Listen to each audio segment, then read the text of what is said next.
Matraga não é Matraga, não é nada. Matraga é Esteves, Augusto Esteves, filho do coronel Afonso Esteves das Pindaíbas. É assim que começa o conto e o filme também. A Hora e a Vez de Augusto Matraga. O conto está aqui no Sagarana de Guimarães Rosa, certo? É o último conto dessa coleção aqui. E eu não vou ficar com o conto, como eu falei, né? Eu vou ficar apenas com o filme, certo? Apesar do conto ser muito mais profundo, muito mais rico, certo? Em símbolos, para que a gente compreenda mesmo o exemplo do terceiro estágio de itinerário espiritual que estamos meditando nessa quaresma, que é o estágio do santo, tá? Mas o filme já é o suficiente para a gente visualizar esse estágio, certo? Então vou ficar com o filme. Se você quiser, depois da análise, já tendo assistido o filme, vá ler o conto, certo? São umas 30 páginas aqui do livro, é um conto relativamente pequeno e muito, muito bom de ler, muito bom, é muito agradável ler, né? Apesar desses diálogos estarem um pouco distantes da gente, não é nada difícil, certo? Não é difícil não. Mas vamos lá, vamos ficar com o filme. O filme é muito bem encenado com o José Wilker e o João Miguel, eu acho, o nome do ator que fez o personagem principal. Ele é a imagem daquilo que está na terceira leitura da quarta-feira de cinzas, certo? O último versículo da segunda leitura, que é da segunda carta de São Paulo aos Coríntios, capítulo 6, versículo 2. Agora é o momento favorável, agora é o dia da salvação. Então, que momento favorável é esse? Que hora e vez é essa do Augusto Matraga? O final do filme já deixa claro que chegou a hora dele, chegou a vez dele partir. Mas por que ele estava aguardando ansiosamente esse momento? Porque era a hora da salvação, é o que está na leitura. O dia favorável. Agora é o dia da salvação. Foi o dia em que ele foi salvo de fato. Mas quem é Augusto Matraga? Augusto, a palavra Augusto é o que? Grande, grandioso. E Matraga é o que? É algo ruim que vem, certo? Só que Matraga não é Matraga. Matraga não é nada. Apesar de toda a maldade do Nhô Augusto, essa maldade dele não é nada. E esse filme é tão bom que ele é o suficiente para ilustrar os três estágios. A gente vê no Augusto Matraga os três estágios, do pecador, do convertido e do santo. Mas eu quis pegar outros dois para que fique ainda mais evidente, certo? Porque se a gente olha já para o Augusto Matraga, tendo visto Dorian Gray, a gente consegue enxergar o estágio Dorian Gray nele, o estágio do pecador empedernido. Ele já começa o filme como aquele pecador cansado. Ele já está cansado, ele já está desgastado do pecado. Já está naquele estágio já do Dorian Gray desesperado, entrando em desespero, certo? O que diferencia o Dorian Gray do Augusto Matraga é que no cume Dorian Gray se desespera e cai, né? No endurecimento de coração. E o Augusto Matraga, ele é surpreendido por um acontecimento, que é a perseguição. Ele é perseguido e é tido como morto. Então, esse acontecimento foi o que desviou o Augusto Matraga do endurecimento do coração. E aí, quando acontece, esse momento em que ele cai, ele é ferrado e ele cai, né, num salto e é tido como morto, é sepultado ali naquele local. É muito simbólico isso, porque de fato acontece o sepulcro do Augusto Matraga. Acabou o Matraga. Acabou a vida velha. Acabou por completo. E ele passa agora por uma gestação na montanha. Ele é gestado ali naquela caverna, certo? E essa gestação do Matraga é dolorosa, é sofrida, porque ele está de fato se separando do homem velho. Ele está passando pelo processo de conversão, pelo processo do conhecimento de Deus, que é apresentado pelo pai e a mãe, os novos pai e mãe que ele tem, ele encontra lá. E esse pai e essa mãe ensinam a ele a rezar, incentivam ele a rezar, dão um terço a ele. e ficam falando de Deus para ele, até o ponto que ele quer se confessar.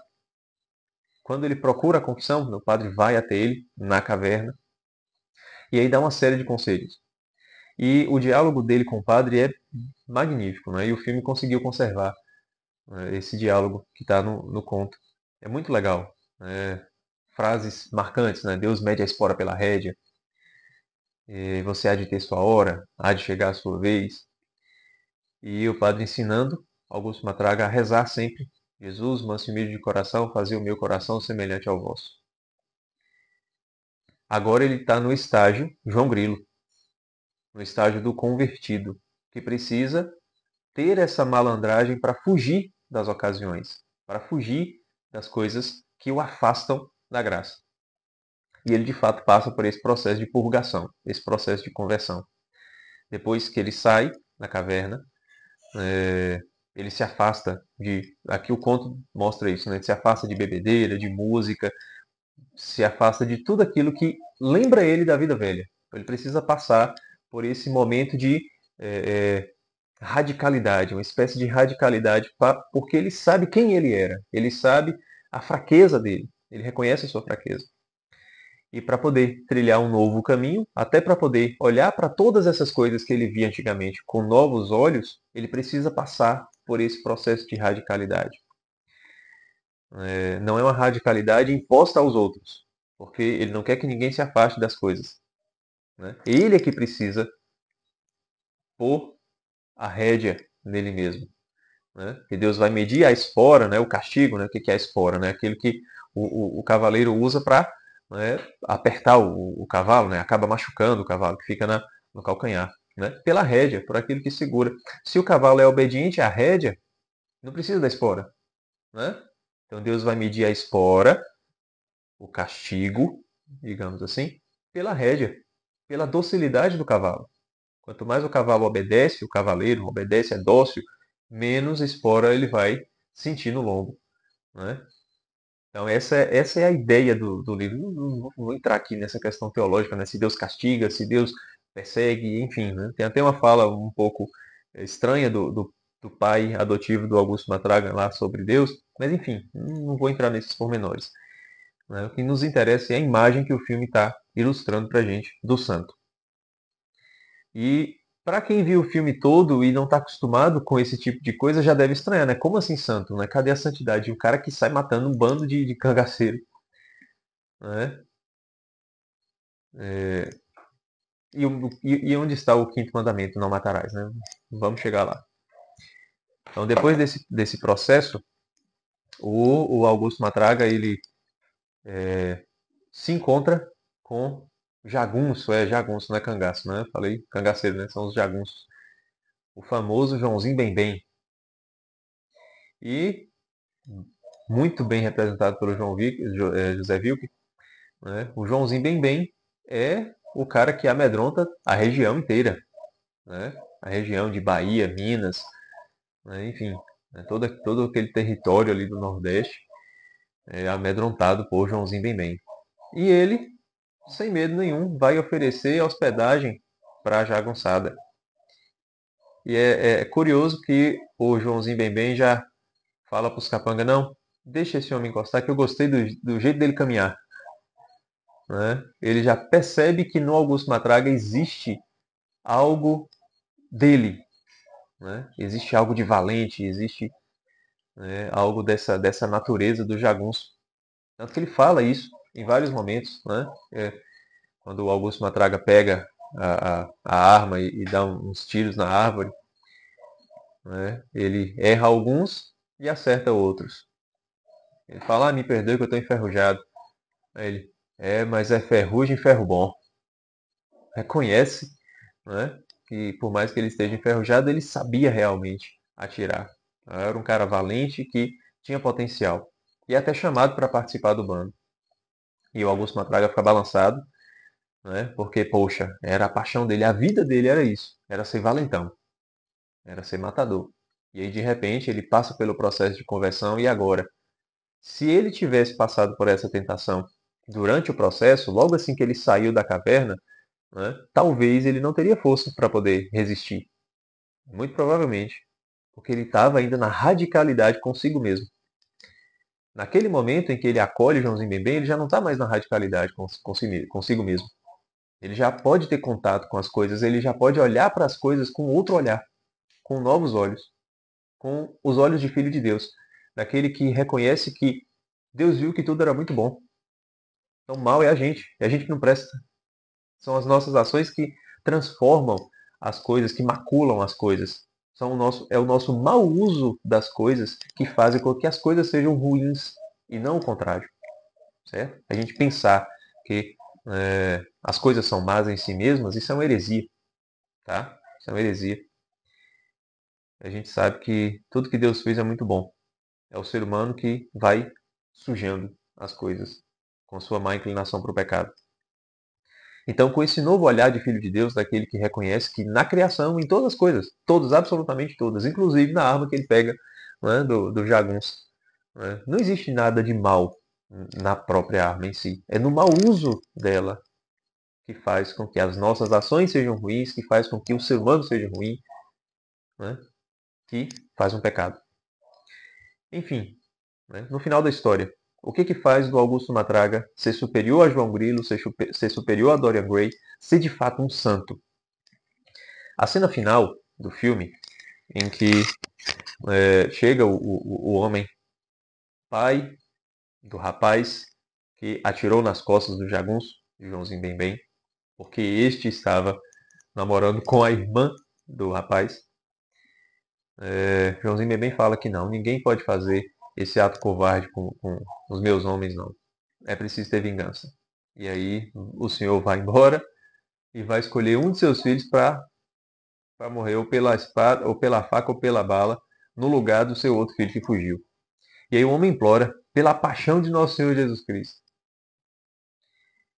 E aí ele fala que não tem jeito, Joãozinho Bembem não aceita, mas Augusto Matraga está no meio deles.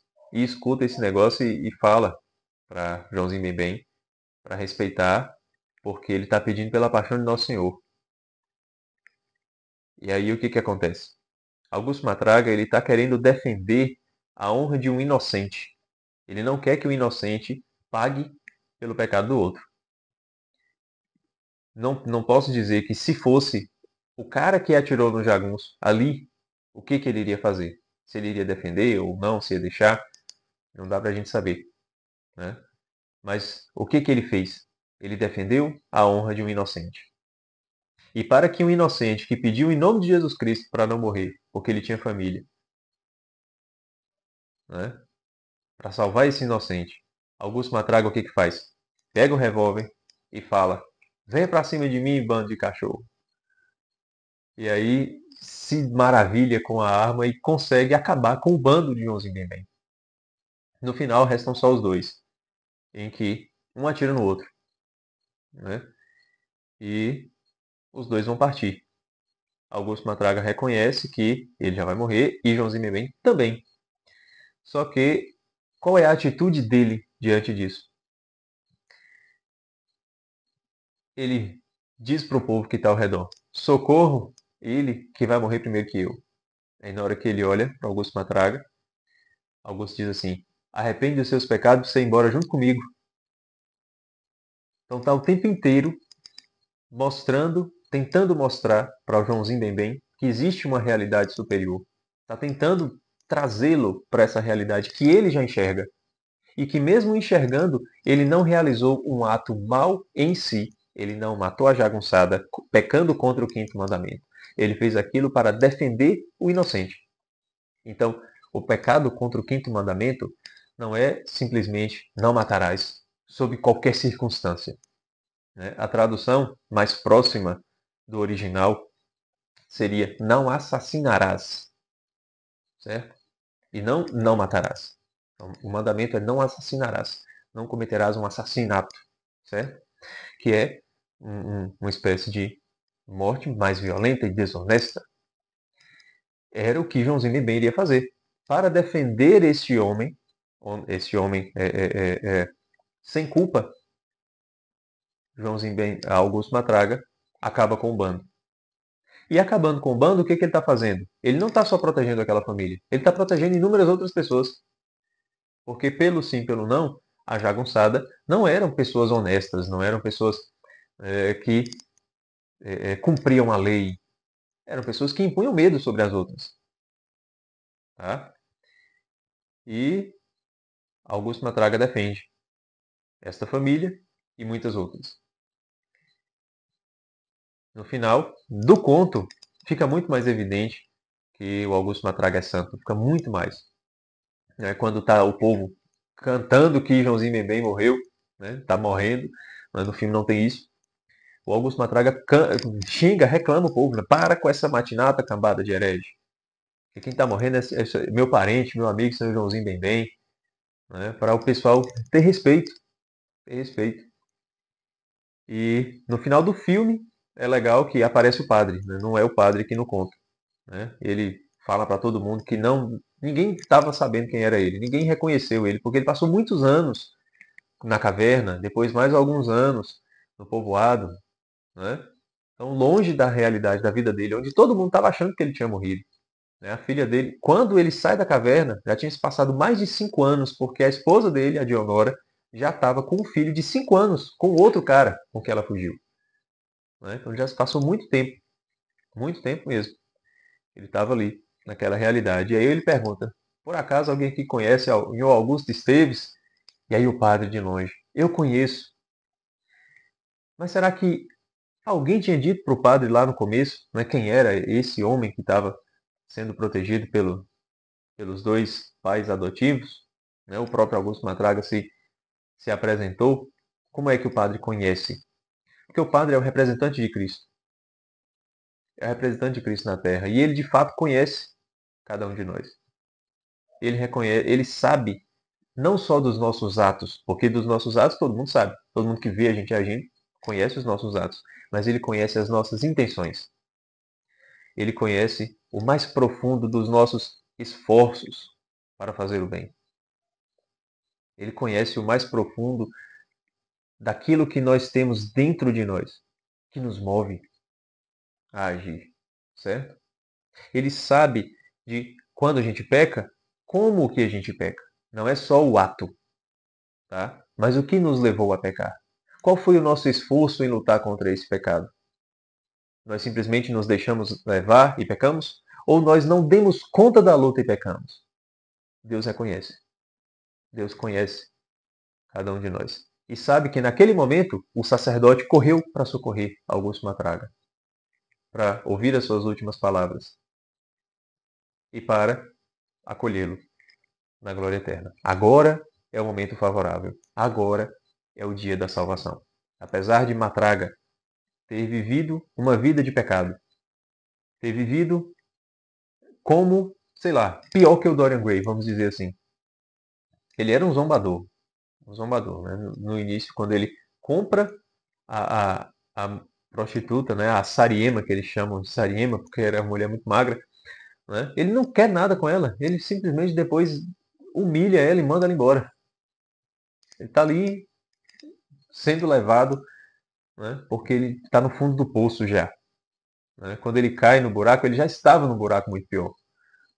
A queda dele foi a tomada de consciência, foi quando ele caiu em si mesmo, quando ele reconheceu a fossa onde ele estava. Tá? E aí passou por todo esse processo de conversão. Então, mesmo assim, Matraga se tornou apenas Augusto. Não é mais uma matraga, certo? Não é mais um acontecimento ruim, uma notícia ruim, digamos assim. Agora é Augusto. Augusto, filho de Deus. Augusto que defende a honra de uma família. Augusto que, se for preciso, como foi preciso, ele mata para que a justiça seja feita. Certo? Não é para legitimar o assassinato, né, gente? Pelo amor de Deus, não é para legitimar a morte agora, né? Ah, tem uma circunstância aqui, dá para matar, não sei o quê. Não, não estou falando disso, certo? Não estou aqui fazendo pregação moral, nem julgando a moralidade do conto, certo? Não estou fazendo uma análise teológica do conto, certo? Nada disso. Eu estou pegando o exemplo do conto, que é uma história de literatura, certo? Que mostra de fato o interior de um homem que passou pelo processo de conversão e que não é apenas um convertido, mas um homem que de fato leva até as últimas consequências aquilo que acredita, certo? Um homem que é de fato transformado de dentro para fora, que é capaz de defender com a sua própria vida a vida de uma pessoa honesta, de uma pessoa que não tem culpa, que seria julgada, seria condenada injustamente, certo? Essa é a imagem do santo. Essa é a imagem do santo que passa por essa transformação de dentro para fora, em que as suas ações de fora, depois da transformação, já não são mais ações de um homem qualquer, já não são mais ações que podem ser julgadas puramente pela ação. São ações de pessoas que têm o olhar da eternidade o tempo inteiro, tem o olhar da eternidade o tempo inteiro, que salva o pecador, que clama pela paixão de nosso Senhor Jesus Cristo e que quer a salvação do pecador, que no caso foi o seu Joãozinho Bembem, tá certo? Então, era essas imagens que eu queria trazer, que eu queria meditar mais uma vez, né, que eu já tinha visto os dois filmes, né, o Alta Compadecida e A Áurea de Augusto Matraga, nesse período da quaresma, né, e eu quis fazer essa reflexão novamente, então eu trouxe o Dorian Gray também para a conversa, né, e quis partilhar um pouco dessa reflexão com vocês, tá bom? Então, é isso. Um abraço e até a semana que vem, a Semana Santa.